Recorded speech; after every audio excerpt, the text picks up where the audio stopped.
Hello friends, तो आज की वीडियो में आप देखेंगे कंप्यूटर का रैम कैसे आप ऑप्टिमाइज़ कर सकते हैं और बेटर परफॉर्मेंस आप अपने किसी भी टाइप की पीसी से निकाल सकते हैं। अगर आप कोटो डुओ i3 लैपटॉप यूज़ कर रहे हैं, i5 यूज़ कर रहे हैं, यहाँ पे आपको सभी पे जितना बेटर परफॉर्मेंस हो सकता है वो हम यहाँ पे निकालने की कोशिश करेंगे। रैम को बेटर ऑप्टिमाइज़ करेंगे, जैसे कि आप जो भी सॉफ्टवेयर इंस्टॉल करते हैं या यूज़ करते हैं, गेम खेलते हैं, तो उनमें आपको बेटर परफॉर्मेंस मिल पाएगा अकॉर्डिंग टू जो भी आपके पीसी में रैम या सीपीयू लगा हुआ है। आज हम रैम ऑप्टिमाइज़ करने के लिए प्रोसेस देखेंगे, क्या-क्या चीज़ें हैं जो आप अपने कंप्यूटर पे अप्लाई कर सकते हैं। देन आपका जो कंप्यूटर है आपको बेटर परफॉर्मेंस, या लैपटॉप है तो आपको बेटर परफॉर्मेंस दे पाएगा। सो कुछ चीज़ें हैं जो कि बाय डिफ़ॉल्ट सेटिंग्स आती है, हम उनको चेंजेस करेंगे और बेटर सेटिंग्स को अप्लाई करेंगे जो कि ज़रूरी हैं, एसेंशियल हैं। चलिए सबसे पहले मैं आपको कुछ चीज़ें बता देता हूँ। देखिए, सबसे पहला जो आप ट्राई करिए, आप जाइए यहाँ पे टास्क मैनेजर में, और ये जो टास्क मैनेजर है गाइस, एक चीज़ आप सुनिए कि जो टास्क मैनेजर है ये आपके कंप्यूटर का सब कुछ कंट्रोल सिस्टम है। यहाँ से आप सब कुछ कंट्रोल कर सकते हैं, यानी कि यहाँ से आप किसी भी प्रोसेस को कंट्रोल करना है, बंद करना है, ऑन करना है, ऑफ़ करना है, प्रायोरिटाइज़ कर सकते हैं परफॉर्मेंस वाइज। जैसे कि आप देखिए यहाँ पे पावर यूसेज दिया हुआ है, सो आप परफॉर्मेंस वाइज भी आप ट्रैक कर सकते हैं, चेंजेस इसमें कर सकते हैं। हाई परफॉर्मेंस पे आप देख सकते हैं जो कि अभी करंट में स्क्रीन रिकॉर्ड हो रहा है, तो अभी ये हाई परफॉर्मेंस है, हाई पावर यूजेस है, और बाकी सारे जो सिस्टम्स है वो वेरी लो हैं। तो ये विंडोज़ का अपना एक ऑप्टिमाइजेशन सिस्टम है। तो चलिए अब हम इसको मैनुअली कुछ चीज़ें इसमें चेंजेस करेंगे। हम यहाँ पे पहले बेसिक सिंपल चीज़ें देखेंगे, एंड नेक्स्ट आने वाली वीडियोज़ में अगर आपकी डिमांड है या फिर आप जानना चाहते हैं इस चीज़ में और डिटेल, तो मैं इन चीज़ों को और डिटेल से एक्सप्लेन करूँगा। यहाँ पे आपको बेटर परफॉर्मेंस देने के लिए ज़्यादा डिटेल फीचर्स में हम बात करेंगे और यहाँ पे चेंजेस भी करेंगे।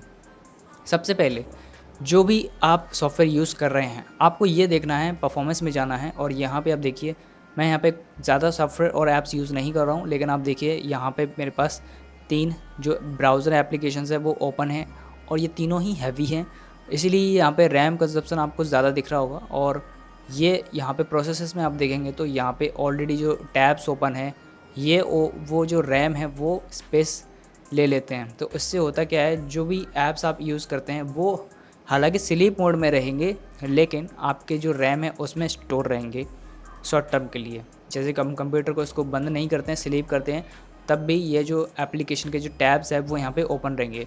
तो आपको जो इम्पोर्टेंट है आप उसको रखिए, अदरवाइज़ समझिए यहाँ पे ये जैसे कि मुझे इम्पोर्टेंट नहीं है, तो मैं यहाँ से क्या करूँगा, इसको सिलेक्ट करके यहाँ से मैं इसको एंड टास्क कर सकता हूँ यहाँ से, और एक बटन यहाँ पे भी आपको मिल जाएगा, तो आप सिंपल सेलेक्ट करिए और एंड टास्क कर दीजिए।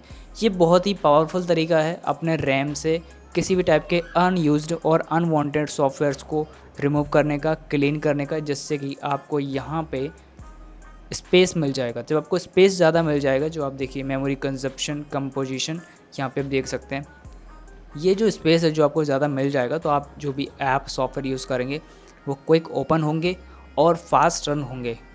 ठीक, ये एक तरीका है।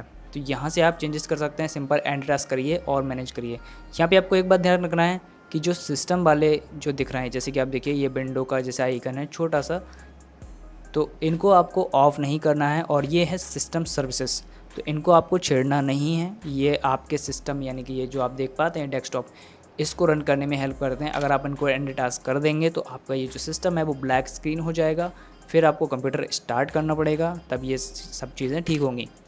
अब दूसरा तरीका क्या है, देखिए दूसरे तरीके में आपको करना क्या है, जो भी सिस्टम सॉफ्टवेयर आप यूज़ कर रहे हैं या कोई भी सॉफ्टवेयर आप यहाँ से यूज़ करते हैं और थर्ड पार्टी सॉफ्टवेयर आप डाउनलोड करते हैं, तो उनमें से कुछ सॉफ्टवेयर्स एक रन टाइम में चले जाते हैं, यानी कि आपका कंप्यूटर जब स्टार्ट होगा तो ये उसके साथ में स्टार्ट होते हैं, और ये ऑटोमेटिक रनिंग स्टेट में चले जाते हैं। ऑटोमेटिक रनिंग का एक फीचर है विंडोज़ में, जिससे कि सॉफ्टवेयर ऑटो रन हो सकता है। ठीक, ऑटो रन का देखिए एडवांटेज भी है, एक नुकसान भी है। अगर आपके सिस्टम में जैसे सपोज़ देखिए मैं आपको एक चीज़ दिखाऊँ, यहाँ पे जैसे हमारे पास स्पेस ज़्यादा है, यहाँ पे सीपीयू ज़्यादा है मानो, और यहाँ पे हमारे पास रैम भी काफ़ी स्पेस बचा हुआ है, जैसे 12 GB रैम है रैम हमारे पास, और इधर पे i7 है, सो नो प्रॉब्लम। यहाँ पे हम इस कंडीशन में क्या कर सकते हैं, अगर हमें किसी भी सॉफ्टवेयर को फास्ट रन करवाना है, हम क्या करेंगे, उनको इस तरह से आप देख सकते हैं मैंने टैब्स ओपन करके रखे हुए हैं इस तरह से, तो ये हम ओपन करके रख सकते हैं, और इसको हम जैसे ही क्लिक करेंगे तो ये डायरेक्टली यहाँ से ओपन हो जाएगा। इसी तरह से अगर आपको किसी भी सॉफ्टवेयर को ओपन नहीं रखना है, देन आप क्या कर सकते हैं, सिंपल आप उसको क्लोज़ करिए और ये ऑटो रन टाइम से हटा दीजिए। तो यहाँ पे आप जब भी कंप्यूटर स्टार्ट करेंगे, आपका ये जो कंप्यूटर है बिल्कुल यहाँ पे जो रैम कंजप्शन है बिल्कुल ज़ीरो होगा, या फिर थोड़ा-सा जो विंडोज़ यूज़ कर रहा होगा वो ग्राफ होगा। लेकिन अगर आप चाहते हैं, अगर आपके पास सफिशिएंट रैम है, सीपीयू, जीपीयू है, देन आप यहाँ पे इस तरह से ओपन करके रखिए। ये भी एडवांटेज इसीलिए है कि इसको आप फास्ट यूज़ कर पाते हैं। तो अब ये ऑटो रन पे देखिए, ये ऑलरेडी विंडोज़ में होता है। जैसे कि मैं आपको दिखाऊँ, तो आपको सिस्टम कॉन्फ़िगरेशन सर्च करना है विंडोज़ सर्च बार में, एंड यहाँ पे आप जाएंगे, जनरल में ऑलरेडी ये सिलेक्टेड रहेगा। और ये जो सिस्टम सेटिंग्स अगर आपके हैं तो ये बाय डिफ़ॉल्ट हैं। यहाँ पे देखिए लोड स्टार्टअप आइटम्स हैं, लोड सिस्टम सर्विसेज हैं। आप चाहें तो नॉर्मल स्टार्टअप कर सकते हैं, इसमें सारे लोड ड्राइवर्स जो भी होंगे वो स्टार्ट हो जाएंगे। डायग्नोस्ट में करेंगे तो बेसिक्स जो भी होंगे डिवाइसेस वो यहाँ पे, और जो सर्विसेज होंगे वो स्टार्ट होंगे। यहाँ से आप चेंजेस कर सकते हैं। एक दूसरा तरीका है, यहाँ पे जाइए सर्विसेज में और यहाँ से देखिए हाइड ऑल माइक्रोसॉफ्ट सर्विसेज को क्लिक करिए। अब ऐसा आपको क्यों करना है, देखिए यहाँ पे ये जो माइक्रोसॉफ्ट सर्विसेज है ये आपके विंडोज़ के सिस्टम के सर्विसेज हैं, तो ये आपको शो हो रहे हैं ना, तो ये सारे के सारे शो हो रहे हैं। देखिए इसमें लिखा हुआ है Microsoft cloud identity service, and then यहाँ पे देखिए application management, application identity, Windows audio, ठीक है, इसके बाद विंडोज़ ऑडियो या क्या, इसके साथ यहाँ पे देखिए विंडोज़ माइक्रोसॉफ्ट डायग्नोस्टिक, इस तरह से बहुत सारे जो सर्विसेज हैं वो आपके यहाँ पे देखिए मैन्युफैक्चरर में शो हो रहा है माइक्रोसॉफ्ट कॉर्पोरेशन। ये आपके विंडोज़ के ऑफिशियल सिस्टम के सर्विसेज हैं। इनमें से देखिए काफ़ी सारे सर्विसेज यहाँ पे रन हो रहे हैं, जैसे कि एप्लीकेशन मैनेजमेंट, तो ये तो रन होना ज़रूरी है। और यहाँ पे आप देखेंगे साइड में तो कुछ इसमें से स्टॉप्ड हैं। तो ये आप समझिए कि आपको ये जो सिस्टम वाली चीज़ें हैं इनको आपको छेड़ना नहीं है। देन यहाँ पे इसको टिक कर दीजिए। इसके टिक करने के बाद आपको ये जितने भी माइक्रोसॉफ्ट सर्विसेज वाले जो सर्विसेज होंगे वो यहाँ से हाइड हो जाएंगे। और अब आपके पास जो भी यहाँ पे आ रहा है, अब आप देखिए मैन्युफैक्चरर कौन है इनका, इंटेल कॉर्पोरेशन, गूगल LLC, इसके बाद यहाँ पे इंटेल एंड मोजिला फाउंडेशन। तो इस तरह से आपके सामने ये ऑप्शंस आएंगे। अब आपको यहाँ पे ध्यान ये देना है कि आपको जिन सॉफ्टवेयर्स को क्विकली यूज़ करना है, जैसे मैं यहाँ पे क्रोम ज़्यादा यूज़ कर रहा हूँ, ठीक है, एज ब्राउज़र हम यूज़ करते हैं तो एज में तो यहाँ पे शो नहीं करेगा बिकॉज वो तो इनबिल्ट है, तो उसके सर्विसेज ऑलरेडी स्टार्ट रहेंगे, यहाँ पे कोई प्रॉब्लम नहीं आएगा। नेक्स्ट देखिए मोजिला फायरफॉक्स, हम इसको चाहें तो मैं इसको अनटिक कर सकता हूँ ऐसे। और यहाँ पे ग्राफिक्स इंटेल अगर आप चाहते हैं इसको आप इनेबल रखिए, इनमें ज़्यादा कुछ रैम ज़्यादा कंज्यूम नहीं होता है, ये सिस्टम को चलाने में मदद ही करते हैं, ये इंटरनेट ड्राइवर्स ही आप समझिए। बट यहाँ पे आप देखिए कंडीशन स्टॉप है, और ये इंटेल ग्राफिक्स ये तो रन होगा क्योंकि ये आपके जो ग्राफिक्स है, इसके लेआउट है, इसके कलर्स है, वो अच्छे से रन हो पाए आपके डिस्प्ले पे, आउटपुट आपको अच्छा मिले, इसके लिए यूज़ होते हैं। सो इस तरह से आपको ये समझना होगा कि जो सॉफ्टवेयर आप यूज़ नहीं करते हैं, आपने चलाया नहीं है, आपने नाम तक नहीं सुना है, आप उनको यहाँ से अनटिक कर दीजिए। और आपको ध्यान दे रखना है कि यहाँ से जो ऑल माइक्रोसॉफ्ट सर्विसेज है इस पर आप टिक कर दीजिए। उसके बाद यहाँ से आप चीज़ें रिमूव करिए। देन यहाँ पे क्या होगा, देखिए जैसे कि ये स्टॉप है, तो ये इंटेल के थ्रू ऑटोमेटिक रन होने वाली चीज़ें हैं, रन होती हैं नहीं भी होती हैं। एंड देन यहाँ पे देखिए गूगल, तो गूगल क्रोम को अभी हम यूज़ नहीं कर रहे हैं, सो ये स्लीप स्टेट में। लेकिन जब कंप्यूटर स्टार्ट होता है तो यहाँ पे जो गूगल अपडेट सर्विसेज है, गूगल क्रोम, एलिवेशन सर्विसेज हैं, ये सब स्टार्ट होते हैं, ठीक। और ये स्टार्ट होने के बाद जाते कहाँ हैं, ये जाते हैं आपके रैम पे। जैसे कि मैं यहाँ पे दिखाऊँ, देखिए यहाँ पे जाते हैं आपके सारे प्रोसेसेस यहाँ पे आ जाएंगे और यहाँ पे आपको शो हो जाएंगे। अब इसका मैं सीधा एग्जांपल दिखाता हूँ। देखिए आपके पास यहाँ पे देखिए कई सारे, जैसे कि ये वाला जो माइक्रोसॉफ्ट का है, इसको हम यूज़ नहीं कर रहे हैं, लेकिन है कि ये माइक्रोसॉफ्ट टेक्स्ट इनपुट एप्लीकेशन, इसके साथ देखिए ये एक है एडोबी का, एंड देन यहाँ पे और देखिए एवरीथिंग। सो एक कुछ ऐसी सर्विसेज हैं जो कि ऑटोमेटिक स्टार्ट हो जाते हैं। तो ये आपके रैम पे, यहाँ पे देखिए ये रैम है आपके मेमोरी वाला सेक्शन, ये इसमें स्टोर होते जाएंगे और यहाँ पे जो यूजेस है वो बढ़ाते जाएंगे। ये देखिए मैं यहाँ पे इनको यूज़ नहीं कर रहा हूँ, लेकिन ये रैम में ऑलरेडी स्टोर है डेटा, तो ये इस वजह से आपका जो रैम है वो फुल हो जाता है। तो इस चीज़ को आपको ध्यान रखना है। एंड देन यहाँ पे जिनको आप यूज़ नहीं करते हैं आप उनको अनटिक कर दीजिए। एंड देन यहाँ पे देखिए मैंने यहाँ पे चेंजेस किया है मोजिला मेंटेनेंस सर्विसेज को, और यहाँ पे बंद कर दिया। एंड देन मैं यहाँ पे ओके करता हूँ। और अब आप देखिए आपको जो सिस्टम है वो रीस्टार्ट करने के लिए कहेगा, क्योंकि ये जो है आपके विंडोज़ के सिस्टम के साथ में जो भी प्रोग्राम्स है उनमें कुछ चेंजेस हुए हैं, तो इसके लिए आपको विंडोज़ रीस्टार्ट करना होगा। देन जो चेंजेस हैं वो अप्लाई हो जाएंगे।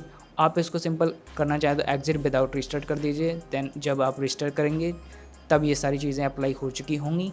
ठीक, अब देखिए वीडियो थोड़ा सा लंबा ज़रूर हो गया, लेकिन आपको बिल्कुल क्लियर करना था। कोई भी चीज़ है देखिए मैं डायरेक्ट भी बता सकता था, बट अब आपको पता है कि कौन सी चीज़ें आपको अप्लाई करनी है, कौन सी चीज़ें आपको इनेबल करनी है, नहीं करनी है। अब एक लास्ट चीज़ मैं आपको और बता देता हूँ।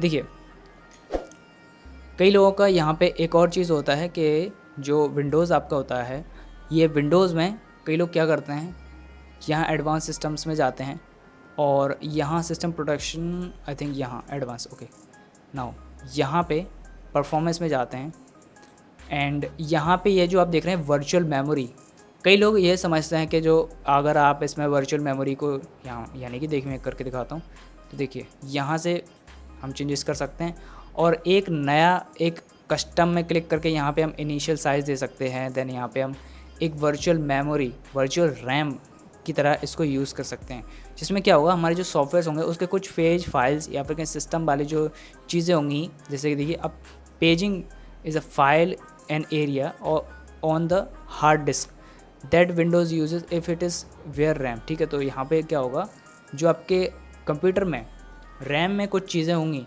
पेज फाइल्स वगैरह, टेम्प्रेरी फाइल्स टाइप की चीज़ें, तो कुछ चीज़ें आपका कंप्यूटर इस पर शिफ्ट कर देगा, उससे आपके रैम जो है फ्री हो जाएगा। लेकिन देखिए हर बार ये जो है आपके कंप्यूटर में देखिए स्पेस तो ये आपका लेगा, ओके, यहाँ पे जो हार्ड ड्राइव स्पेसेस हैं ये आपका सी ड्राइव, अगर आप सी ड्राइव सेलेक्ट करेंगे सी ड्राइव फुल थोड़ा सा हो जाएगा। अब जहाँ पे जितना आपको इसको डिफ़ाइन करेंगे ये उतना स्पेस ले लेगा, नेक्स्ट बढ़ाते जाएंगे तो वो हो जाएगा। ठीक है, आप इसको ऑटोमेटिक भी कर सकते हैं, देखिए इसमें ऑटोमेटिक वाला ऑप्शन भी है साइड से, तो मैंने यहाँ पे देखिए ऑटोमेटिकली अगर आप कर देते हैं ऑटोमेटिकली मैनेज पेजिंग फाइल्स, तो यहाँ पे क्या होगा आपका जो पेजिंग फाइल्स है वो ऑटोमेटिक बढ़ता चला जाएगा।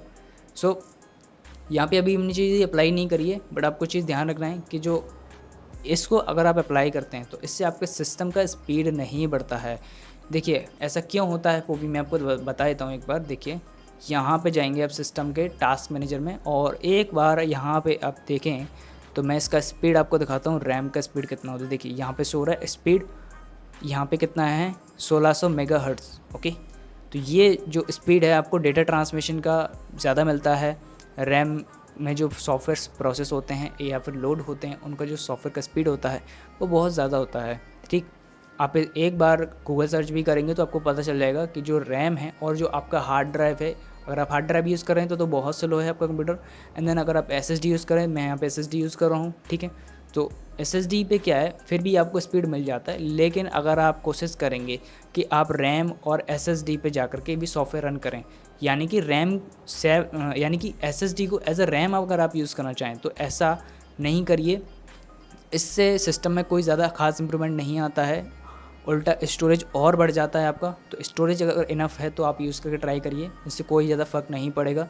इससे फ़र्क ये इसलिए नहीं पड़ेगा क्योंकि SSD का जो रीड राइट का स्पीड होता है वो स्लो होता है, कम होता है, और आप कंपेयर करिए एक रैम का, तो रैम का स्पीड ज़्यादा होता है, वो ज़्यादा मात्रा मतलब GB में डेटा प्रोसेस करता है। और वहीं आपका जो SSD है वो 100 MB, 200, 250, ठीक है, 300, ज़्यादा से ज़्यादा 500 तक हो सकता है। तो इस तरह से डेटा प्रोसेसिंग चीज़ें होती हैं। तो डेटा का जो ट्रांसमिशन है ना वो डिसाइड करता है कि आपका जो कंप्यूटर वो कितना फास्ट होगा। आप एक चीज़ को समझिए, जो नए कंप्यूटर होते हैं और पुराने कंप्यूटर होते हैं उनमें एक नया बदलाव ज़रूर आता है, वो ये की है कि डेटा ट्रांसमिशन की जो स्पीड है CPU और रैम एंड GPU और जितने भी हार्डवेयर डिवाइस आपके कंप्यूटर में लगे होंगे और जो भी सॉफ्टवेयर टाइप का आप यूज़ कर रहे होंगे, चाहे वो 32 बिट हो चाहे वो 64 बिट टाइप सॉफ्टवेयर आप यूज़ कर रहे होंगे, नया हो पुराना हो, उनमें स्पीड, डेटा ट्रांसमिशन ज़्यादा और कम का अंतर आ जाता है। इसीलिए उनके फंक्शनैलिटी एंड फीचर्स में डिफरेंस आ जाता है। सो ये चीज़ें आपको याद रखना ज़रूरी है। और मैंने आपको बता दी 2 तरीके कैसे आप अपने कंप्यूटर में रैम को ऑप्टिमाइज़ कर सकते हैं। और अगर आपको और डिटेल्स में जानना है देन आप मुझे कमेंट करके बताइए, मैं आपसे डिटेल वीडियो लेके आऊँगा। और कुछ बातों को ध्यान रखिए कि आपका कंप्यूटर का स्पीड डिपेंड करता है आपने कौन से जनरेशन वाले कौन से टाइप के हार्डवेयर्स पे आप कंप्यूटर या फिर लैपटॉप रन हो रहा है, आप उनके बारे में थोड़ा सा डिटेल जानिए एंड देन उसमें चेंजेस करना स्टार्ट करिए। जो भी बेसिक चीज़ें हैं सेटिंग्स हैं अप्लाई करने की कोशिश करिए।